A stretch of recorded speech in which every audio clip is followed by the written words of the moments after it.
എല്ലാവർക്കും news first മലയാളത്തിന്റെ പുതിയ വീഡിയോയിലേക്ക് സ്വാഗതം. ക്രിക്കറ്റ് ലോകത്തെ ഏറ്റവും പുതിയ വാർത്തകൾ ആദ്യമേ അറിയാൻ ഈ ചാനൽ മറക്കാതെ സബ്സ്ക്രൈബ് ചെയ്യുക. ക്രിക്കറ്റ് ലോകം മുഴുവൻ ശ്വാസമടക്കി പിടിച്ചുകണ്ട IPL 2026 44-ാം മത്സരത്തിൽ ചെന്നൈ സൂപ്പർ കിങ്സും മുംബൈ ഇന്ത്യൻസും തമ്മിൽ ഏറ്റുമുട്ടിയപ്പോൾ മൈതാനത്ത് തീപാറി. എന്നാൽ കളിക്കളത്തിലെ ആവേശത്തേക്കാൾ ആരാധകരെ ഞെട്ടിച്ചത് മത്സരശേഷം മുംബൈ ഡ്രസ്സിംഗ് റൂമിൽ അരങ്ങേറിയ നാടകീയ സംഭവങ്ങളാണ്. മുംബൈ നായകൻ ഹാർദിക് പാണ്ഡ്യ ടോസ് നേടി ആദ്യം ബാറ്റിംഗ് ചെയ്യാൻ തീരുമാനിച്ചപ്പോൾ ഗാലറിയിൽ വലിയ ആവേശമായിരുന്നു. എന്നാൽ ആ ആവേശം അധിക നേരം നീണ്ടുനിന്നില്ല. സ്കോർ ബോർഡ് അനങ്ങും മുമ്പേ വെറും 1 റൺസ് എടുത്ത വിൽ ജാക്സ് കൂടാരം കയറി. ടീം തുടക്കത്തിൽ തന്നെ വൻ സമ്മർദ്ദത്തിലായ ആ നിമിഷത്തിലാണ് റയാൻ റിക്കൽട്ടനും നമൻ ധീറും ചേർന്ന് രക്ഷാപ്രവർത്തനം ആരംഭിച്ചത്. വളരെ ശ്രദ്ധയോടെ കളി തുടങ്ങിയ ഇരുവരും മുംബൈയെ തകർച്ചയിൽ നിന്ന് കൈപിടിച്ചുയർത്തി. ചില മനോഹരമായ ബൗണ്ടറികളോടെ 37 റൺസിന്റെ വേഗമേറിയ ഇന്നിംഗ്സ് കാഴ്ചവെച്ച് റിക്കൽട്ടൻ റൺ റേറ്റ് താഴാതെ കാത്തു. മറുവശത്ത് നമൻ ധീർ സ്പിന്നർമാർക്കെതിരെ തന്റെ മാന്ത്രിക ഫുട്വർക്ക് പുറത്തെടുത്തു. മൈതാനത്തിന്റെ എല്ലാ മൂലയിലേക്കും ഷോട്ടുകൾ പായിച്ച അദ്ദേഹം വെറും 37 പന്തുകളിൽ നിന്ന് 4 ഫോറുകളും 3 കൂറ്റൻ സിക്സറുകളും ഉൾപ്പെടെ 57 റൺസ് അടിച്ചുകൂട്ടി. മധ്യനിരയിൽ സൂര്യകുമാർ യാദവ് ക്രീസിലെത്തിയപ്പോൾ ആരാധകർ വലിയൊരു വെടിക്കെട്ട് പ്രതീക്ഷിച്ചു. വെറും 21 റൺസിന്റെ അതിവേഗം ഇന്നിംഗ്സ് കളിച്ചെങ്കിലും അതിനെ ഒരു വലിയ സ്കോറാക്കി മാറ്റാൻ അദ്ദേഹത്തിന് കഴിഞ്ഞില്ല. തൊട്ടുപിന്നാലെ തിലക് വർമ്മയും വെറും 5 റൺസ് എടുത്ത് പുറത്തായതോടെ മുംബൈ വീണ്ടും പതറി. ക്യാപ്റ്റൻ ഹാർദിക് പാണ്ഡ്യയിൽ നിന്ന് ടീം ഒരു മാച്ച് വിന്നിംഗ് ഇന്നിംഗ്സ് പ്രതീക്ഷിച്ചെങ്കിലും ചെന്നൈ ബോളർമാർ അദ്ദേഹത്തെ വരിഞ്ഞുമുറുക്കി. യാതൊരു താളവും കണ്ടെത്താനാകാതെ വലഞ്ഞ ഹാർദിക് 23 പന്തുകളിൽ നിന്ന് വെറും 18 റൺസ് മാത്രമാണ് നേടിയത്. അവസാന ഓവറുകളിൽ മുംബൈയുടെ റൺ റേറ്റ് വല്ലാതെ ഇടിഞ്ഞു. എങ്കിലും ഇന്നിംഗ്സിന്റെ അവസാന നിമിഷം ക്രീസിലെത്തിയ ട്രെന്റ് ബോൾട്ട് 2 പന്തിൽ 7 റൺസ് നേടി ടീമിന് ചെറിയൊരു ആശ്വാസം നൽകി. അങ്ങനെ 20 ഓവറിൽ 7 വിക്കറ്റ് നഷ്ടത്തിൽ 151 റൺസ് എന്ന ശരാശരി സ്കോറിലേക്ക് മുംബൈ ഇന്ത്യൻസ് ഒതുങ്ങി. മറുപടി ബാറ്റിംഗിനിറങ്ങിയ ചെന്നൈയുടെ തുടക്കവും അത്ര സുമുഖമായിരുന്നില്ല. സ്കോർ ബോർഡിൽ വെറും 13 റൺസ് നിൽക്കെ 1.6 ഓവറിൽ 11 റൺസ് എടുത്ത സഞ്ജു സാംസൺ പുറത്തായി. എന്നാൽ പിന്നീട് ക്രീസിലെത്തിയ നായകൻ ഋതുരാജ് ഗൈക്വാദ് തുടക്കത്തിൽ ക്ഷമയോടെ കളിക്കുകയും പിന്നീട് പതുക്കെ തന്റെ സ്വതസിദ്ധമായ ശൈലിയിലേക്ക് മാറുകയും ചെയ്തു. പവർ പ്ലേയിൽ തന്നെ 62 റൺസ് അടിച്ചുകൂട്ടി ചെന്നൈ തങ്ങളുടെ വിജയത്തിനുള്ള അടിത്തറ പാകി. ഗൈക്വാഡിന് മികച്ച പിന്തുണ നൽകിയ ഉർവിൽ പട്ടേൽ വെറും 12 പന്തിൽ നിന്ന് 24 റൺസ് നേടി മിന്നൽ പ്രകടനം കാഴ്ചവെച്ചു. ഇരുവരും ചേർന്നുള്ള 49 റൺസിന്റെ കൂട്ടുകെട്ട് മുംബൈ ബോളർമാരുടെ ആത്മവിശ്വാസം കെടുത്തി. 5.4 ഓവറിൽ ഉർവിൽ പുറത്തായെങ്കിലും ചെന്നൈ അപ്പോഴേക്കും മികച്ച നിലയിലെത്തി.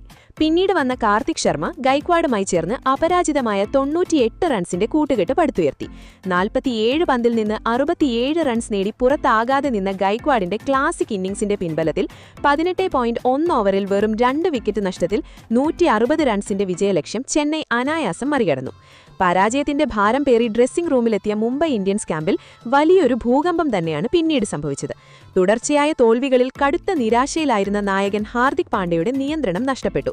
പരാജയത്തിന്റെ മുഴുവൻ ഉത്തരവാദിത്തവും അദ്ദേഹം സീനിയർ താരമായ സൂര്യകുമാർ യാദവിന്റെ തലയിൽ കെട്ടിവെച്ചതോടെ ഡ്രസ്സിംഗ് റൂമിലെ അന്തരീക്ഷം യുദ്ധകളത്തിന് സമാനമായി. ടീം മാനേജ്മെന്റിനെ പോലും ഞെട്ടിച്ചുകൊണ്ട് ഇരുവരും തമ്മിൽ രൂക്ഷമായ വാഗ്വാദമാണ് അവിടെ നടന്നത്. കുറച്ചു സമയത്തിനു ശേഷം ബ്രോഡ്കാസ്റ്റർമാർക്ക് നൽകിയ അഭിമുഖത്തിൽ വികാരഭരിതനായ സൂര്യകുമാർ യാദവ് യാതൊരു മറയുമില്ലാതെ ആ ഞെട്ടിക്കുന്ന സത്യങ്ങൾ ലോകത്തോട് വിളിച്ചു പറഞ്ഞു. തോൽവി ആരെയും മാനസികമായി തകർക്കും. ഇതൊരു ജീവൻ മരണ പോരാട്ടമായിരുന്നു. ഞങ്ങൾക്ക് ജയിക്കാൻ കഴിഞ്ഞില്ല. എന്റെ പ്രകടനത്തിൽ ഞാൻ കടുത്ത നിരാശയിലാണ്. എന്നാൽ ഡ്രസ്സിംഗ് റൂമിലെ കാര്യങ്ങൾ ഒരിക്കലും ന്യായീകരിക്കാനാവില്ല. ഹാർദിക് ക്യാപ്റ്റനായിരിക്കാം, പക്ഷെ ഞാൻ അദ്ദേഹത്തെക്കാൾ മുതിർന്ന ആളാണ്. ആ ബഹുമാനം അദ്ദേഹം കാണിക്കണമായിരുന്നു. അദ്ദേഹത്തിന്റെ പെരുമാറ്റം എന്നോടൊട്ടും ശരിയായ രീതിയിലായിരുന്നില്ല. ടീമിൽ പരസ്പര ബഹുമാനം അത്യാവശ്യമാണ്. തുടർന്ന് എതിർ ടീമായ ചെന്നൈ സൂപ്പർ കിങ്സിനെ ഉദാഹരണമാക്കി സൂര്യ പറഞ്ഞ വാക്കുകൾ മുംബൈ ഇന്ത്യൻസ് എന്ന വമ്പൻ സാമ്രാജ്യത്തിന്റെ അടിത്തറ ഇളക്കിയിരിക്കുന്നു.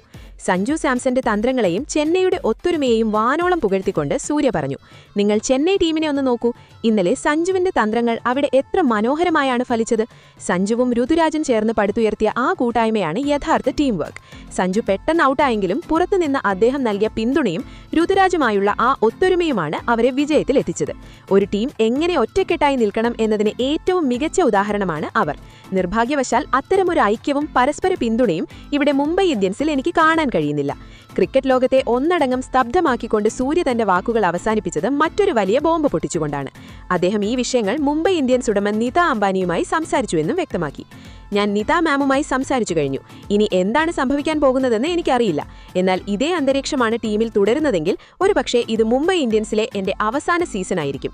ഈ തുറന്നുപറച്ചിൽ മുംബൈ ഇന്ത്യൻസ് എന്ന വമ്പൻ സാമ്രാജ്യത്തിന്റെ അടിത്തറ ഇളക്കിയിരിക്കുന്നു. നായകനും സീനിയർ താരവും തമ്മിലുള്ള ഈ വിള്ളൽ വരും മത്സരങ്ങളിൽ ടീമിനെ എങ്ങനെ ബാധിക്കുമെന്ന ആശങ്കയിലാണ് ആരാധകർ. പ്രശ്നങ്ങൾ പരിഹരിച്ച് മുംബൈ ഫീനിക്സ് പക്ഷിയെ പോലെ ഉയർന്നു വരുമോ, അതോ ഈ ആഭ്യന്തര കലഹം ഒരു ഇതിഹാസ ടീമിന്റെ പതനത്തിന് വഴിവെക്കുമോ എന്നത് നമുക്ക് കാത്തിരുന്ന് കാണാം. എന്തായാലും ഇതിനെക്കുറിച്ചുള്ള നിങ്ങളുടെ അഭിപ്രായങ്ങൾ എന്തൊക്കെയാണ്? അഭിപ്രായങ്ങൾ താഴെ കമന്റ് ചെയ്യുക. അപ്പോൾ ഇതുപോലത്തെ കൂടുതൽ ക്രിക്കറ്റ് വാർത്തകൾക്കായി ഈ ചാനൽ മറക്കാതെ സബ്സ്ക്രൈബ് ചെയ്യുക.